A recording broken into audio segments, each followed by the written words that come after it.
প্রথম আলোর প্রধান শিরোনাম, প্রাতিষ্ঠানিক সংস্কারে হোঁচট। খবরটিতে বলা হয়েছে, সুপ্রিম কোর্টের বিচারক নিয়োগ, অধস্তন আদালতের তত্ত্বাবধানে ও নিয়ন্ত্রণে স্বতন্ত্র সচিবালয় প্রতিষ্ঠা, তদন্ত ও গোপন অনুসন্ধান ক্ষমতা বাড়াতে দুর্নীতি দমন কমিশন আইনে সংশোধন এবং গুমের মতো অপরাধ প্রতিরোধে আইনি সংস্কার এনেছিল অন্তর্বর্তী সরকার। এই জন্য কিছু অধ্যাদেশ জারি করা হয়েছিল, কিন্তু গুরুত্বপূর্ণ এই অধ্যাদেশগুলো এখনই সংসদে অনুমোদন করা হচ্ছে না। ফলে 10 এপ্রিলের পর থেকে এসব অধ্যাদেশ কার্যকারিতা হারাচ্ছে। এ নিয়ে বিশ্লেষকদের মত, মৌলিক সংস্কারকে উপেক্ষা সবার জন্য আত্মঘাতমূলক, বলেছেন ইফতেখারুজ্জামান। পুরনো আইনে ফিরলে আস্থা ফিরবে না, বলেছেন মোহাম্মদ নূর খান। পত্রিকাটির আরেকটি গুরুত্বপূর্ণ খবর, 4 জেলায় আরও 4 শিশুর মৃত্যু, হামের প্রাদুর্ভাব। চলতি বছর হামে অন্তত 60 শিশুর মৃত্যুর তথ্য পাওয়া গেছে। বিভিন্ন হাসপাতালে হামের উপসর্গ নিয়ে ভর্তি রোগীর সংখ্যা বাড়ছে। পাশাপাশি আরেকটি খবর, 30 উপজেলায় কাল থেকে জরুরি টিকাদান কর্মসূচি, সংক্রমণ হার বেশি বরগুনায়। জ্বালানি তেল পরিস্থিতি নিয়ে খবরের শিরোনাম, কৃষি যন্ত্রের জন্যও তেল পাওয়া কঠিন। খবরটিতে বলা হয়েছে, সেচ মৌসুম চলছে, আসছে ধান কাটার মৌসুম, কৃষি যন্ত্রের জন্য প্রয়োজন মতো তেল পাওয়া যাচ্ছে না। ইরানের যুদ্ধ পরিস্থিতি নিয়ে খবরের শিরোনাম, ইরানে মার্কিন যুদ্ধবিমান ভূপাতিত, পাইলটকে নিয়ে গেছে যুক্তরাষ্ট্র। খবরটিতে বলা হয়েছে, মার্কিন ইসরায়েলি হামলা শুরু হওয়ার পর ইরানে এই প্রথম যুদ্ধবিমান ভূপাতিত হওয়ার কথা স্বীকার করল যুক্তরাষ্ট্র। ইরানের IRGC বলছে, তারা F-35 মার্কিন যুদ্ধবিমান ভূপাতিত করেছে। যুদ্ধবিমানটি F-15 মডেলের বলে রয়টার্সকে জানিয়েছে সূত্র। পাইলটদের আটক করতে ইরানে $64,000 পুরস্কার ঘোষণা। পত্রিকাটির শেষের পাতার প্রধান শিরোনাম, এপ্রিলে 1 থেকে 2টি তীব্র তাপপ্রবাহ হতে পারে।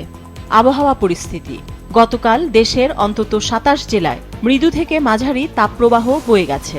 গতকাল দেশের সর্বোচ্চ তাপমাত্রা ছিল চুয়াডাঙ্গায় 39.7 ডিগ্রি সেলসিয়াস। এরপর রাজশাহী নগরীর তাপমাত্রা ছিল 39.5 ডিগ্রি। গতকাল রাজধানীর সর্বোচ্চ তাপমাত্রা রেকর্ড করা হয় 36.1 ডিগ্রি সেলসিয়াস। যুগান্তরের প্রধান শিরোনাম, মাঠে নষ্ট হচ্ছে কৃষিপণ্য, নিঃশব্দ হাহাকার, পুড়ছে কৃষকের স্বপ্ন। খবরটিতে বলা হয়েছে, ইরান ইসরায়েল যুদ্ধের প্রভাবে সৃষ্ট জ্বালানি সংকটের আগুন এখন পোড়াচ্ছে কৃষকের স্বপ্ন। মৌসুম জুড়ে চাষির ঘামে ফলেছে বাম্পার সবজি ও ফলমূল, কিন্তু পরিবহনে তেলের অভাবে টমেটো, তরমুজ, আনারস সহ বিভিন্ন মৌসুমি ফল ও সবজি বাজারের মুখ দেখার আগেই খেতেই নষ্ট হচ্ছে। অনেকে উৎপাদন খরচের চেয়ে কম দামে বিক্রি করছেন ফসল, ফলে আর্থিক ক্ষতির মুখে পড়ছেন কৃষক। একই বিষয়ের আরেকটি শিরোনাম, সরকারের আশ্বাসের প্রভাব নেই পাম্পে, জ্বালানি তেলের সংকট। পত্রিকাটির আরেকটি শিরোনাম, রাজপথের আন্দোলনে সংকট বাড়ার শঙ্কা, বৈশ্বিক পরিস্থিতি বিবেচনায় বিশ্লেষকদের অভিমত। দেশের স্বাস্থ্য খাত নিয়ে খবরের শিরোনাম, আরও 4 শিশুর মৃত্যু, ছড়িয়ে পড়েছে হাম, স্বাস্থ্যকর্মীদের ছুটি বাতিল। কালের কণ্ঠের প্রধান শিরোনাম, জ্বালানিতে কৃচ্ছ, প্রশ্ন লাভ ক্ষতির। অন্তত 30% জ্বালানি সাশ্রয়ের লক্ষ্য সরকারের।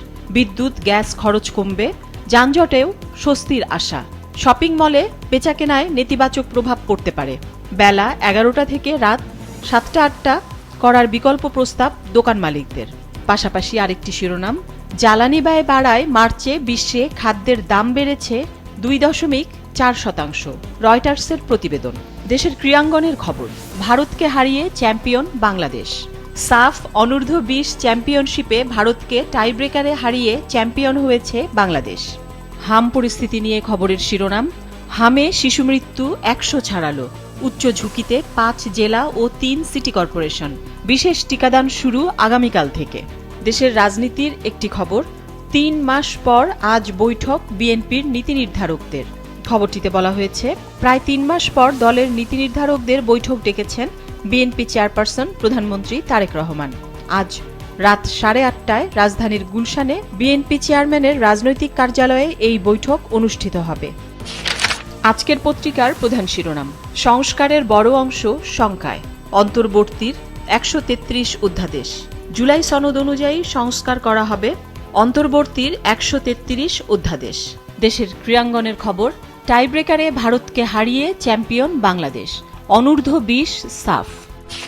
দৈনিক কালবেলার প্রধান শিরোনাম, মধ্যপ্রাচ্য সংকটে দক্ষিণ পূর্বে জোর, বৈদেশিক শ্রমবাজার। সরকারের 180 দিনের অগ্রাধিকারে রয়েছে মালয়েশিয়া থাইল্যান্ডের বন্ধ শ্রমবাজার খোলা। ব্যবসায়ীদের একটি অংশকে রাজনৈতিক ট্যাগ দিয়ে দূরে রাখার চেষ্টা। ব্যবসায়ীদের বিরোধ, শ্রমবাজার খোলার বড় প্রতিবন্ধকতা। অপ্রমাণিত অভিযোগ ও মামলা প্রত্যাহার চায় মালয়েশিয়া। দেশের স্বাস্থ্য খাতের খবর, হাম সংক্রমণের শীর্ষে 4 জেলা। কাল থেকে শুরু টিকাদান। সন্দেহভাজন হামে এখন পর্যন্ত 94 শিশুর মৃত্যু। চিকিৎসক স্বাস্থ্যকর্মীদের ছুটি বাতিল। হাম সন্দেহে একদিনে আরও 947 শিশু হাসপাতালে। শুরুতে হাম প্রতিরোধী টিকা পাবে ঝুঁকিপূর্ণ এলাকার শিশুরা। দেশ রূপান্তরের প্রধান শিরোনাম, হাম কেন প্রাণঘাতী হল? হামের লক্ষণ নিয়ে 19 দিনে 94 মৃত্যু। 9 জনের হামে মৃত্যু নিশ্চিত করেছে স্বাস্থ্য অধিদপ্তর। বিশেষজ্ঞ মত, এখনই কার্যকর পদক্ষেপ না নিলে এই সংকট আরও গভীর হবে। শিশু মৃত্যু ঠেকাতে টিকাদান এবং সচেতনতার বিকল্প নেই। মধ্যপ্রাচ্য পরিস্থিতি নিয়ে খবরের শিরোনাম, হরমুজ প্রণালী নিয়ে আজ জাতিসংঘে ভোট। খবরটিতে বলা হয়েছে, হরমুজ প্রণালীতে চলাচলকারী জাহাজের সুরক্ষায় প্রতিরক্ষামূলক সামরিক শক্তি প্রয়োগের অনুমোদন দিতে একটি খসড়া প্রস্তাবের ওপর জাতিসংঘ নিরাপত্তা পরিষদে ভোট অনুষ্ঠিত হবে আজ।